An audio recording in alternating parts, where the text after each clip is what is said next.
ओम नमो नारायणाय। ओम नमो नारायणाय। ओम नमो नारायणाय। ओम नमो नारायणाय। ओम नमो नारायणाय। ओम नमो नारायणाय।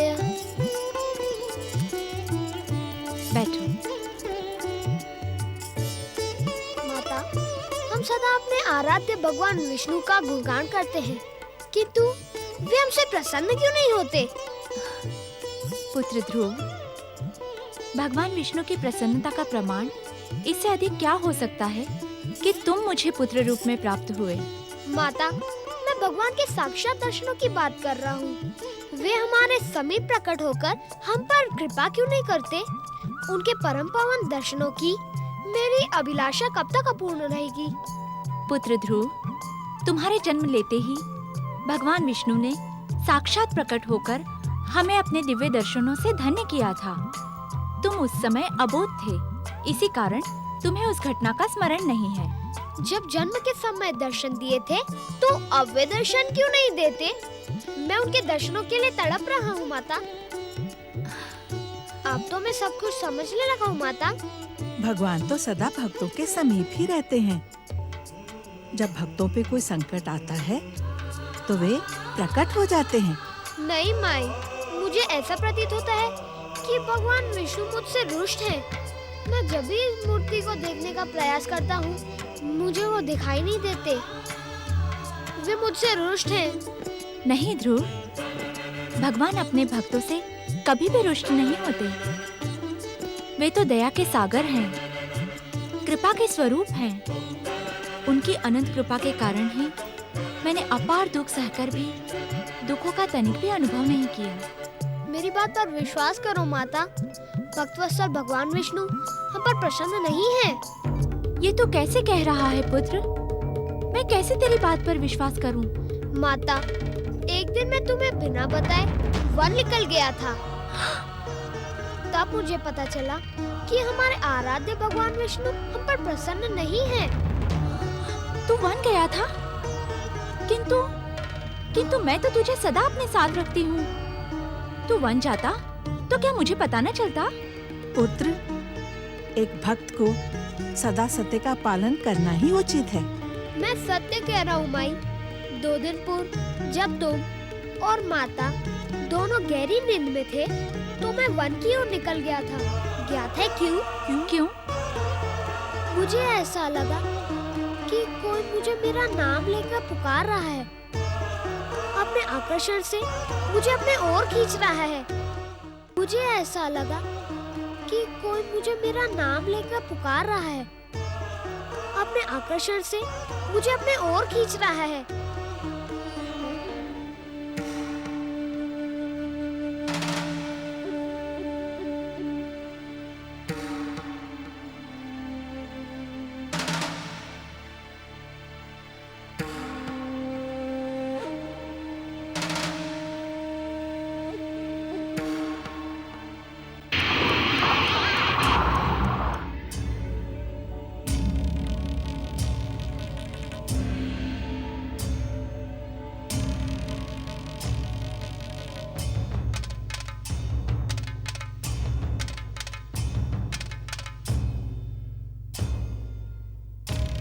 बालक ध्रुव,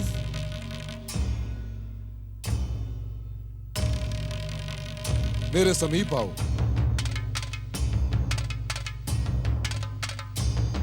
आओ, मेरे समीप आओ ध्रुव। मैं तुम्हारे और तुम्हारे माता के समस्त कष्ट मिटा दूंगा। हाँ ध्रुव, आओ। बालक ध्रुव, तुम जितने अधिक सुंदर हो, उससे भी अधिक अभागे हो वत्स। जिस दिन से तुम अपनी माता के गर्भ में आए, उस दिन से तुम्हारी माता सुनीति पर दुर्भाग्य के पहाड़ टूट पड़े। अरे अरे अरे अरे, महारानी होते हुए भी उसे भिखारन बना दिया गया। ये आप क्या कह रहे हैं? मैं सत्य कह रहा हूं ध्रुव। हाँ, तुम्हारे जन्म से पूर्व ही तुम्हारी माता सुनीति को महल से निकालकर वन भवन भेज दिया गया। हाँ, अपने से बड़ों का परिचय पूछना धृष्टता होती है, किंतु क्षमा के साथ क्या मैं ज्ञात कर सकता हूँ कि आप कौन हैं? मैं तुम्हारा शुभचिंतक हूँ ध्रुव। तो फिर मुझे ये सब कुछ क्यों बता रहे हो? मैं तुम्हारी और तुम्हारी माता की दुर्दशा से चिंतित हूँ। और चिंतित ही नहीं, बहुत अधिक चिंतित हूँ ध्रुव। इसी कारण मैंने तुम्हें पुकारा। यदि तुम मेरी बात मानोगे तो तुम्हारे और तुम्हारी माता के समस्त दुखों का अंत हो जाएगा। ध्रुव, क्या तुम तुम्हारे और तुम्हारी माता की दुर्दशा का कारण ज्ञात करने के इच्छुक हो? अवश्य। आप कृपा करके बताएं कि मेरी माता की दुर्दशा का कारण क्या है? जगदीश्वर भगवान विष्णु की आराधना। तुम्हारे और तुम्हारी माता की दुर्दशा का कारण विष्णु की आराधना है ध्रुव। तुम दोनों दिन रात विष्णु आराधना में लीन रहते हो, जबकि तुम दोनों के दुखों का मुख्य कारण विष्णु है। विष्णु नहीं, नहीं, ये असत्य है। सत्य कहें, कौन है आप? और मेरे मन को भ्रमित करने का प्रयास क्यों कर रहे हैं? माता कहती है, भगवान विष्णु सारे जगत के पालनहार हैं। हर जीव को अपने पुत्र की भांति प्रेम करते हैं। इस प्रकार अट्टहास करके मुझे भयभीत न करें। भगवान विष्णु मेरी माता की दुर्दशा का कारण नहीं हो सकते। ध्रुव, तुम्हारी अज्ञानी माता ने यह भ्रम तुम्हारे अबोध मन में भर दिया है। यदि विष्णु तुम पर कृपा करते तो तुम्हारी महारानी मां को महलों से क्यों निकालने देते? तुम्हें महलों के सुखों से वंचित क्यों होने देते? बताओ ध्रुव। ध्रुव, आज मैं तुम्हें वो सत्य बताऊंगा जिसे तुम्हारी माता ने तुमसे आज तक छुपा कर रखा। कौन सी बात? ध्रुव, तुम इस संसार के प्रथम पुरुष पृथ्वी सम्राट मनु के पुत्र उत्तानपाद के ज्येष्ठ पुत्र हो। तुम ही कंपिला राज्य के युवराज पद के सच्चे अधिकारी हो, किंतु तुम्हारी सौतेली माता सुरुचि ने अपने पुत्र उत्तम को कंपिला का युवराज बना दिया है। और तुम जीवन भर इसी प्रकार वनों में भटकते भटकते कष्ट भुगतते रहोगे। वो तुम्हारी माता ध्रुव, तुम्हारी माता तुम्हारे पिता से मिलने और महलों में रहने के सपने देखते देखते अपने प्राण त्याग देगी और तुम कुछ नहीं कर पाओगे ध्रुव, तुम कुछ नहीं कर पाओगे। अरे ना ध्रुव, ना वत्स, दुखी ना हो। मैं तुम्हारे माता के दुख मिटाने के लिए ही प्रकट हुआ हूं। मैं तुम्हें कंपिला के युवराज पद पर प्रतिष्ठित करवाने का इच्छुक हूं। हाँ। हे देवी पुरुष, मैं आपका वचन पाकर धन्य हो गया। मैं स्वयं अपनी माता का दुख मिटाने का इच्छुक हूँ। बालपन से मैं अपनी माता की आंखों में दुख की काली छाया देख रहा हूँ। यदि तुम अपने माता के दुख को समाप्त कर देने के इच्छुक हो तो तुम्हें मेरे बताए मार्ग पर चलना होगा ध्रुव। आप तो मेरे शुभ चिंतक हैं। अपनी माता का दुख मिटाने के लिए मैं कोई भी मार्ग पर चलने के लिए संकोच नहीं करूंगा। आज्ञा दे, मुझे क्या करना है? तुम विष्णु भक्ति त्याग कर अपना मन भाग्य विधाता शनिदेव के भक्ति में लगा दो। भाग्य विधाता शनिदेव क्षण मात्र में तुम्हारे समस्त कष्ट नष्ट कर देंगे और तुम्हारी माता पुनः कंपिला की पटरानी बन जाएंगी। क्या भाग्य विधाता शनिदेव हैं? इसका उत्तर तुम्हें कुछ समय के पश्चात स्वयं ही मिल जाएगा ध्रुव। मेरी माता भगवान विष्णु को छोड़कर किसी अन्य की भक्ति नहीं करेंगी, यह मुझे भली भांति ज्ञात है। और जो मेरी माता करेगी वही मैं करूंगा।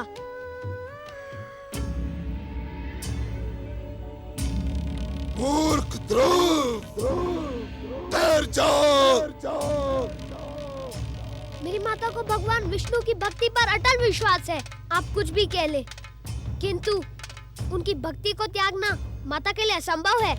यदि तुझे तेरे विष्णु पर इतना विश्वास है तो जाकर पूछना उससे कि उसने तेरी और तेरी माता की ऐसी भयानक दुर्दशा क्यों की, तुझे तेरे अधिकारों से वंचित क्यों रखा, तुझे वनों में ठोकरें खाने के लिए जन्म क्यों दिया।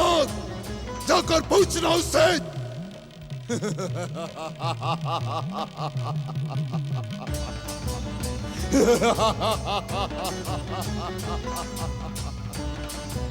अब यह संसार ये तो नहीं कहेगा कि भाग्य विधाता शनिदेव ने ध्रुव को सावधान नहीं किया।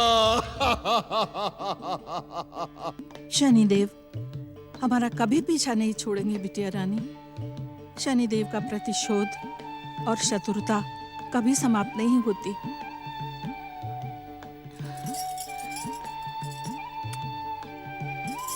तुम धन्य हो पुत्र, जो तुम शनिदेव के षड्यंत्र में नहीं आए। तुमने अपनी माता के समान भगवान विष्णु पर अपना विश्वास बनाए रखा। माता, क्या इस घटना का ज्ञान हो जाने के पश्चात भी आपको विश्वास नहीं होता कि हमारे आराध्य भगवान विष्णु हमसे रुष्ट है? नहीं पुत्र, भगवान अपने भक्तों से कभी भी रुष्ट नहीं होते। यदि वे रुष्ट नहीं तो तुम्हारी दुर्दशा का कारण क्या है? पुत्र, भगवान अपने भक्तों की कठोर परीक्षा लेते हैं। क्यों माता?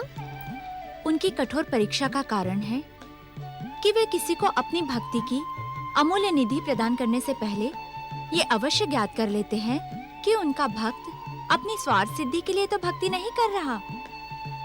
यदि भक्त सच्चा हुआ तो भक्त वत्सल भगवान उसे अपनी कृपा से धन्य कर देते हैं। माता, प्रभु का ये परीक्षा का क्रम कब तक चलता रहेगा? ये तो जगदीश्वर की इच्छा पर ही निर्भर करता है पुत्र, किंतु हमें कठोर से कठोर परीक्षा देने से भयभीत होना उचित नहीं है। एक निवेदन करूं माता? अवश्य पुत्र। माता, हम अपने जगदीश्वर भगवान विष्णु की आराधना प्रारंभ करते हैं। उनसे प्रार्थना करते हैं कि वे हमें दर्शन दें। जब तक वे हमें स्वयं दर्शन नहीं देते, हम उनकी आराधना करते ही रहेंगे। पुत्र, क्या तुम अपनी भक्ति से भगवान की परीक्षा लेने के इच्छुक हो?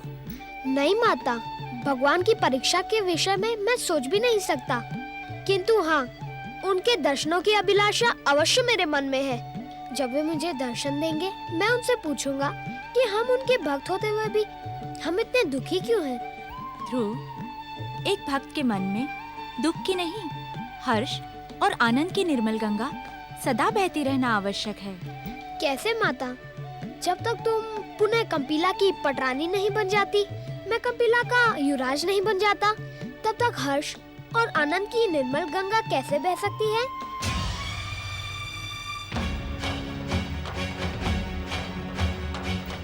पुत्र, क्या शनिदेव ने तुम्हें सब कुछ बता दिया? शनिदेव? हाँ पुत्र, 2 दिन पूर्व वन में जिन्होंने तुम्हें दर्शन दिए थे, वे शनिदेव ही थे। मनुवंश से उनकी शत्रुता जगत विख्यात है।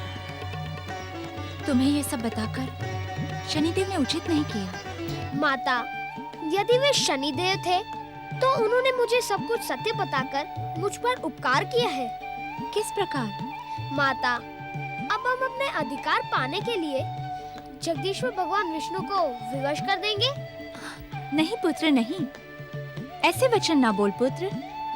भगवान विवशता से नहीं, भक्ति से प्रसन्न होते हैं।